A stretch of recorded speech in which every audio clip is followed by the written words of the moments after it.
Ika nga nila, may pera sa basura.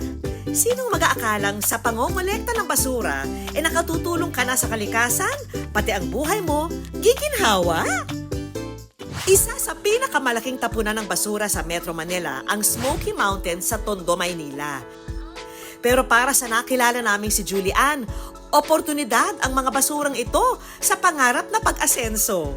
Ang mga transaksyon nagaganap sa bangkong ito. Not your usual bank ha, ito ang non-government organization na Plastic Bank. Kung saan ang kada hulog mo ng basura, may kabayaran mula sa kanila. O di ba, bongga?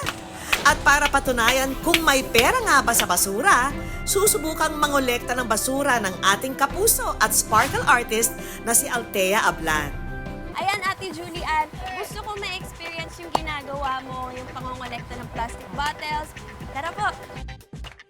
Saan ba tayo pupunta, Ate Julie? Pupunta po tayo kung saan po namin kinukuha yung mga plastic bottle na binibenta po namin dito sa junk shop. Ang sidecar na ginagamit nila, bigay rin daw ng organisasyon. So, gano'n nyo na po katagal ito nagagawa? Almost 15 years. Opo, kasi po 15 years na po kami nagsasama. Dahil sa pamamasura, nabigyan nila ng edukasyon ang mga anak. Doon po namin na pag-aral yung mga anak namin hanggang sa ngayon, pambaon, sa mga bata, pambili ng bigas, ng mga ulam. Okay lang po kahit namamasura sila mama. At least nakakain kami at saka nakakapag-aral kami ng mabuti. Samantala, mukhang nakatulong yata ang kasikatan ni Althea para makarami sila ng kolekta. Hello, kapalit ng bote. Salamat po, ate. Iya. Ay, sige po, salamat po. Dami pa. At ngayon, nandito kami sa isang building kung saan madalas nangongolekta si Ate Julie ng mga plastic bottle. So, kaya ba namin kaya punuin itong isang sako? Kaya, let's go. Papasok na kami, guys. Hello po. Magandang umaga po. Eto, pwede ba to? Eto po. Aba si Althea, mukhang hindi napagod ah. Ito po. Sige, ito po. Pag hindi na po nila nagagamit, tinatapon. Ang sisterito, bahay-bahay ang pangongolekta. Ang isang sako, hindi lang basta napuno, kundi sumobra pa. Mother Earth is so proud. Grabe, kahit nakakapagod, pero para sa mga Save the Earth, di ba? Naniningil po ba kayo or binibigay nyo lang po sa kanila? Binibigay na lang po sa kanila, hindi po kami naniningil. Bakit po libre lang ninyo binibigay? Para din po makatulong din po sa kanila. Good job, guys! Oh, tignan mo Ate Julie, ang galing natin. Tignan nyo guys, umalis kami kanina na wala pa tong laman, pero ngayon, ang dami na. Puno-puno na tong sidecar. Di ba Kuya Ray? Ang galing natin doon. At ngayon, pupunta na tayo sa junk shop. Bahagi rin ng Plastic Bank ang mga junk shop owner na kagaya ni Magda. Trabaho naman nilang i-deliver sa organisasyon ang mga nakolektang basura. Dito, nakatulong na sila sa kalikasan, may incentives pa. 30 years na po kami nag-ooperate ng junk shop namin. Lahat kami magkakapatid.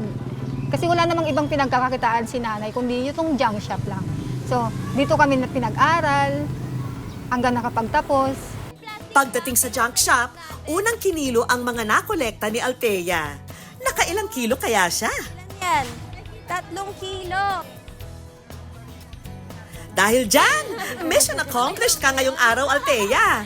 Oh, ayan. So, ito yung kinita namin sa pangongolekta namin ng basura. Ayan, syempre, itong kinita ko ngayon, walang iba kundi para kay Ate Julie. Salamat. Ayan, Ate Julie, itong kinita ko. At alam ko namang pareho natin pinaghirapan. Para sa'yo talaga yan. Salamat po. Yan, salamat din Ate Julia sa experience at sana patuloy ka lang lumaban sa araw-araw mong buhay at mapalaki mo ng maayos yung mga anak mo. Araw-araw na pagkain para sa mga anak. Tama yan. Nasa 250 to 350 pesos kada araw ang kinikita ni Julie sa pangongolekta ng basura. At dito sila umaasa.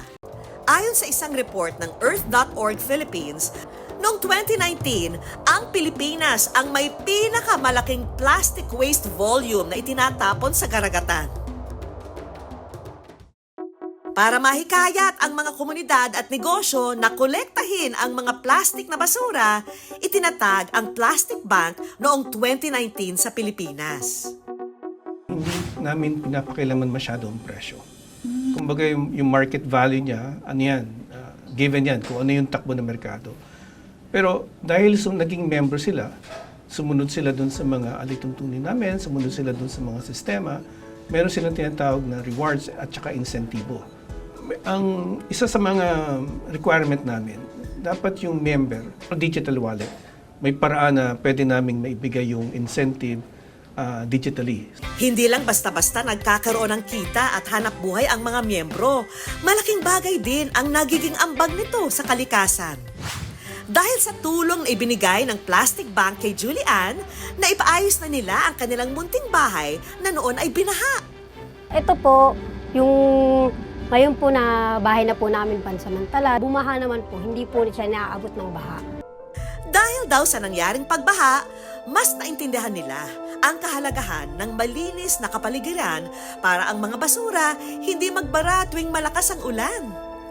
Kaya pangako nila, ipagpapatuloy ang kanilang nasimulan. Malinis na po. Hindi na po kagaya ng dati na sobrang dumi na tumpok-tumpok po yung mga kalat sa gilid. Ang simpleng hakbang para sa ikalilinis ng ating kapaligiran, pwede palang pagkakitaan. Hindi ka lang kumikita, nakakatulong ka pa kay Inang Kalikasan. Thank you, Ate Julie.